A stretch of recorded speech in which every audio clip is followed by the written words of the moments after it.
Kody, your profound insights enchant us all. I am accompanied here by my one attractive but shy wife, who is also not shy. We share a really unique link with me. Let's talk about this bashful bit. I nearly choked on my own disdain. Gag me, really. What a farce. Kody is gulping it down like he's watching a Hallmark film while Robyn is performing over there. It's pitiful. To be honest, Robyn didn't start acting bashful until after she ruined everything by supporting Kody's crazy control trip. I nearly burst out laughing when all his previous attractive spouses left Felicia.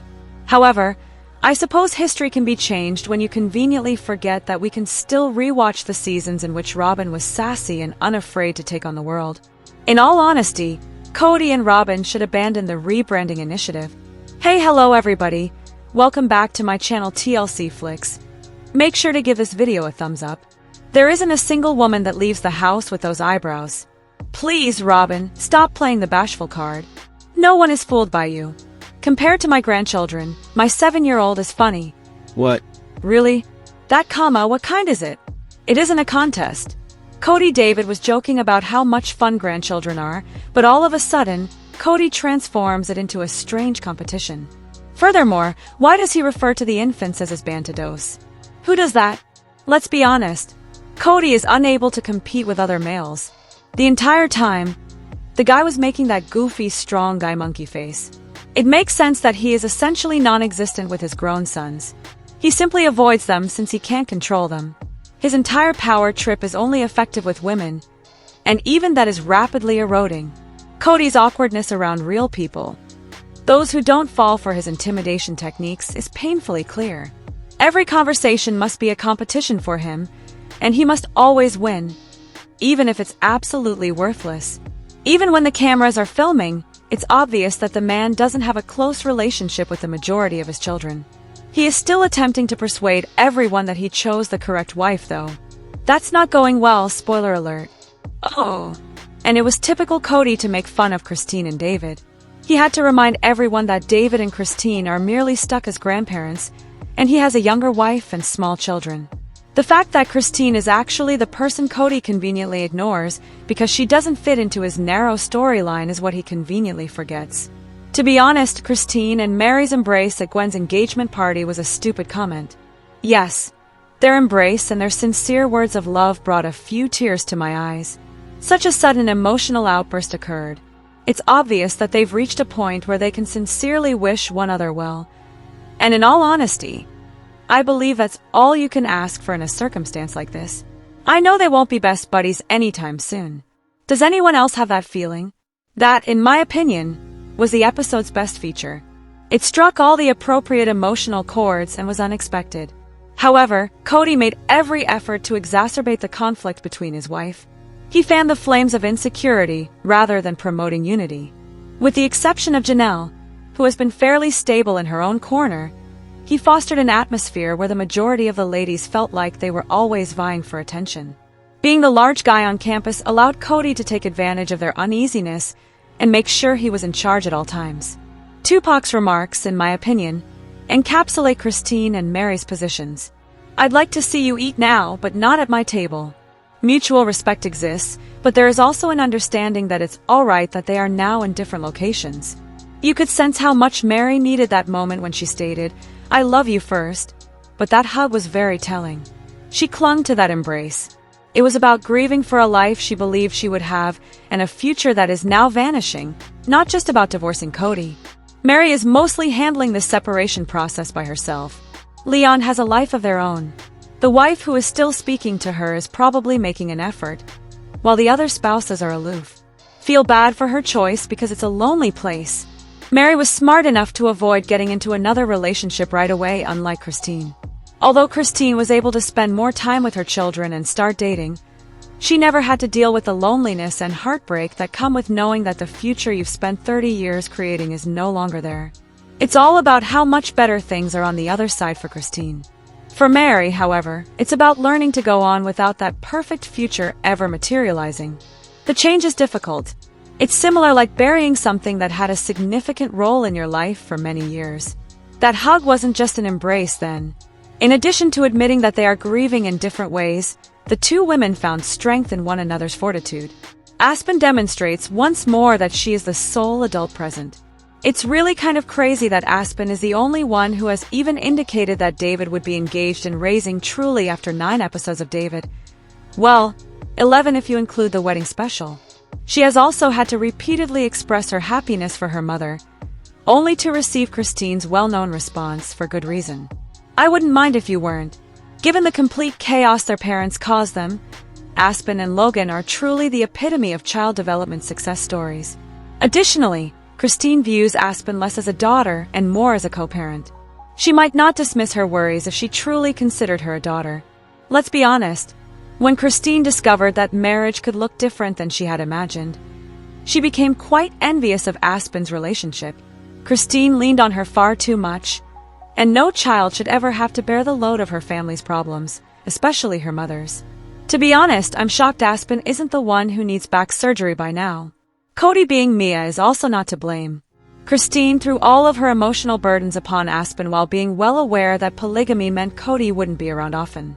It makes sense why Aspyn is childless. She's most likely just relishing her grown-up freedom and being at last unencumbered by that mess. Meri had to make it official with a Facebook Live today after she and Janelle decided to hang together yesterday. She goes live with a show called Meri Loves Mondays because she thinks it would be fun to make Mondays a little more festive. She stated in passing during her live stream that she was attending a wedding in North Carolina and that she and Janelle had spent some time together yesterday.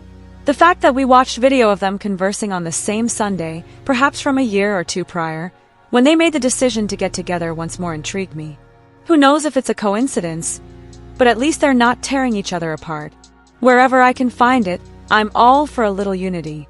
Speaking of cozy moments, I can't help but think of how it warmed my heart to watch Christine and Meri embrace and declare their love for one another during Gwen's engagement celebration in the previous episode. It was really heartwarming after everything they've gone through, especially with all of Kody's drama and manipulation. 20 to 30 years together is a long time after all. They weren't all at fault. All I want is for them to see that completely. My best wishes are with the original 3 children. They are deserving. David is not someone I despise. I believe that he truly lamented his wife's death. I'm sure he dated a lot of women after raising his children alone, but none of them appeared to fit the bill for what he was truly seeking. He then met Christine, and I genuinely think that they both fell in love him more than Christine. Many people have criticized him, saying he did it to get attention or even money, but I don't believe that. If it is true, it appears to be very slight. David stated that he wasn't going quickly. When he saw Immaculate, it was like, boom, I found her. I believe he was saying that he had been waiting a long time for the proper one. Let's get this done. I firmly believe that everything comes down to Christine. Even though she was searching for her true love and may have acted too hastily. Whether it's about David, Christine, or their relationship, I'd want to know what you all think of this interpretation. I simply believe that David isn't scared to proclaim his love and devotion for Christine from the rooftops. To be honest, Christine and every woman who has experienced emotional neglect are exactly like that. Were mistreated in previous partnerships. Requirements. She is deserving of such love. I also believe that Christine's perspective on relationships is greatly influenced by her childhood. She was brought up to prioritize her family, men, and kids. Although fewer women today share those opinions, many men still desire that in a mate, particularly if they have been single for some time. Like women, men prefer to be cared for in their own way. When David encountered someone like Christine, who was prepared to put him first and be vulnerable, I don't find it surprising that he was eager to act fast. I genuinely like Janelle. To be honest, though, I wouldn't if I were Meri.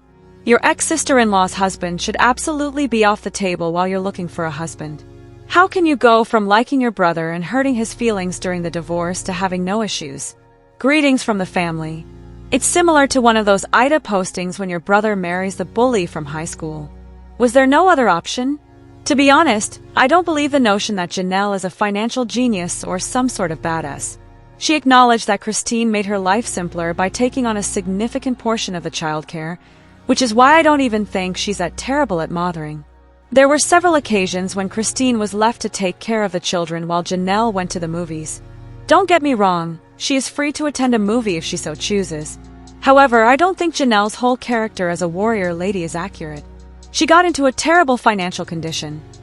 And now she's deceiving us by believing that they could only afford Flagstaff and the large, unsightly mansion. Please.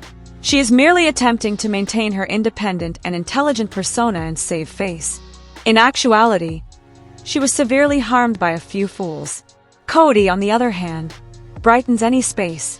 I'm not sure what everyone finds appealing about him, but I simply don't understand. Regarding Janelle, I perceive her as a pick-me girl who is prepared to tolerate mistreatment while feigning that she has never experienced it. Even when it comes to her children's destiny, she is unable to stand her ground. She continues to play the pathetic game of I don't want to say divorce. She is, in my opinion, the weakest of the wives. Not to mention how enamored Janelle became with Meri's husband. The fact that she was prepared to associate with him despite not even being a member of the faith is astounding. Unsettling. Her pursuit of Kody was, in my opinion, culturally acceptable, but the manner in which she approached it was completely inappropriate.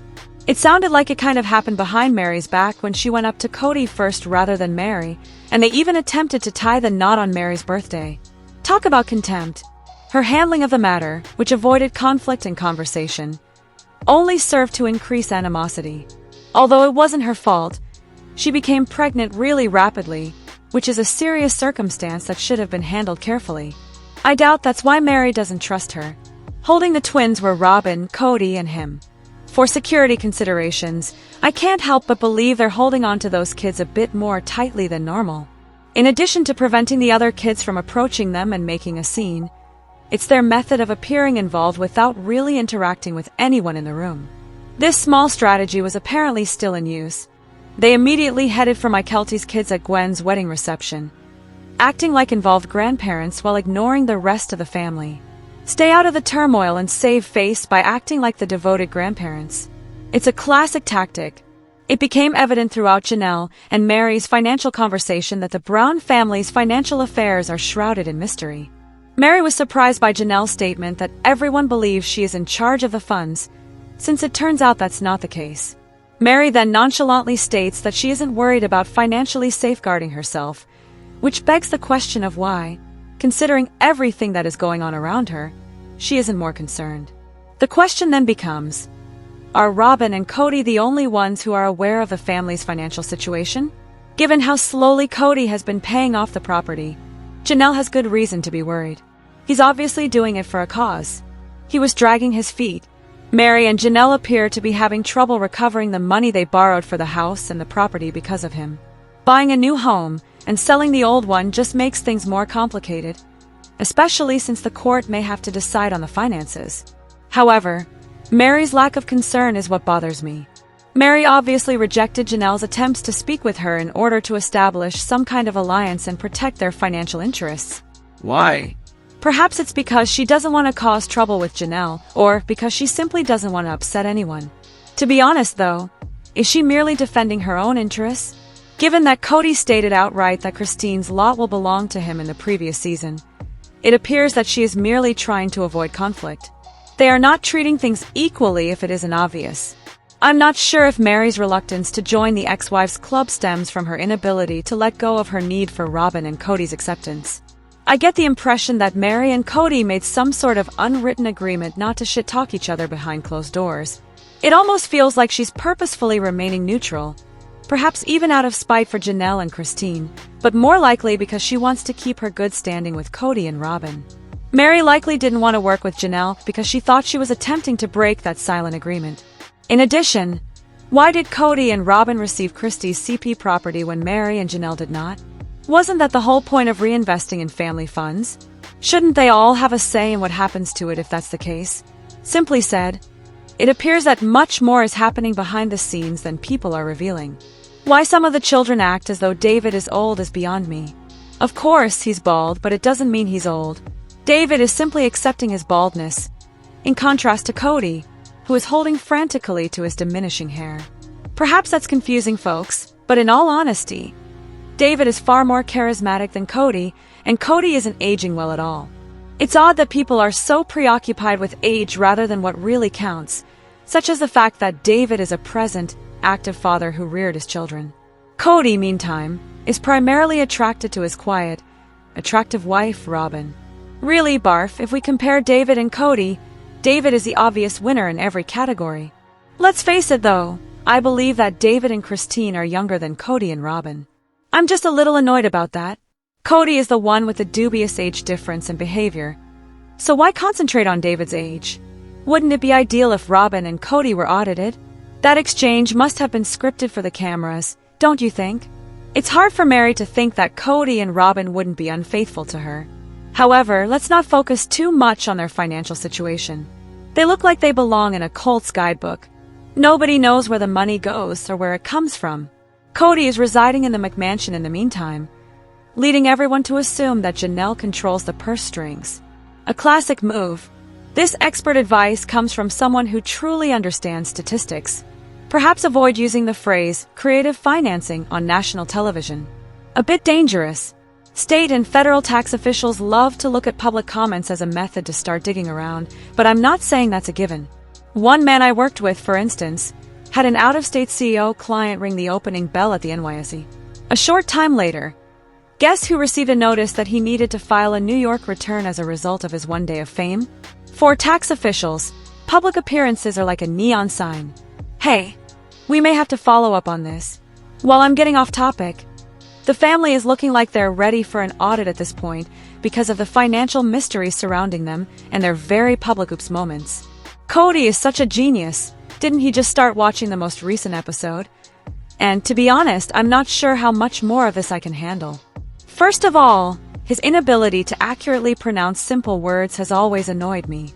Then comes the gem, in which he refers to an 80% deed as no Kody. Grades don't operate like that. They certainly don't. He's talking endlessly about the snow 8 foot currently. It's either 1 foot or 8 feet, genius.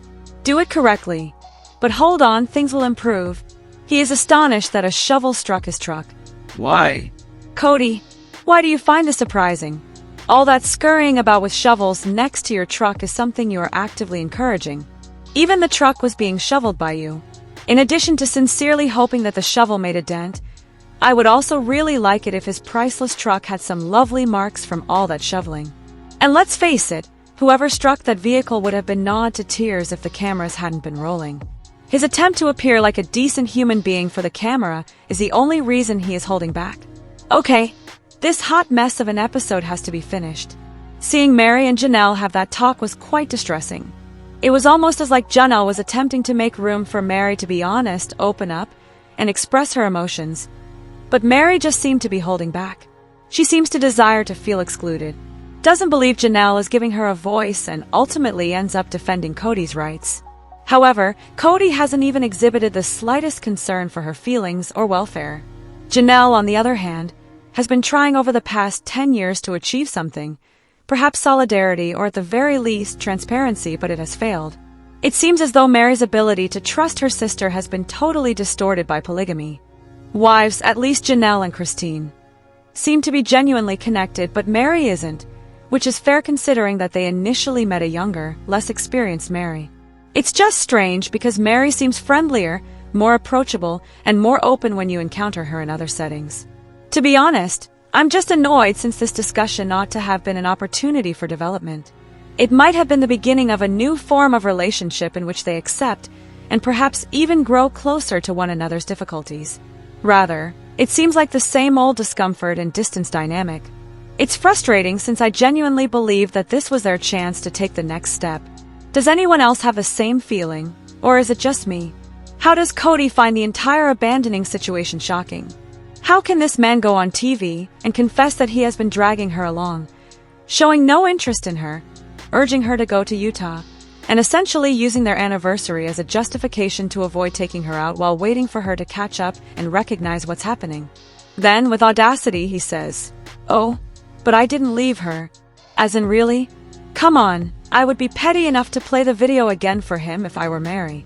Not to mention when he contacted Christine's father in tears, I would have immediately responded with a comment about making sacrifices for you. Wasted time. Maybe turn it down a notch because Kody Mrs. Nesbitt is going to come out. He's such an absolute idiot, to be honest. It's amazing. Let us know in your comments. And stay tuned by subscribing our channel to get more updates like this. Thanks, everyone.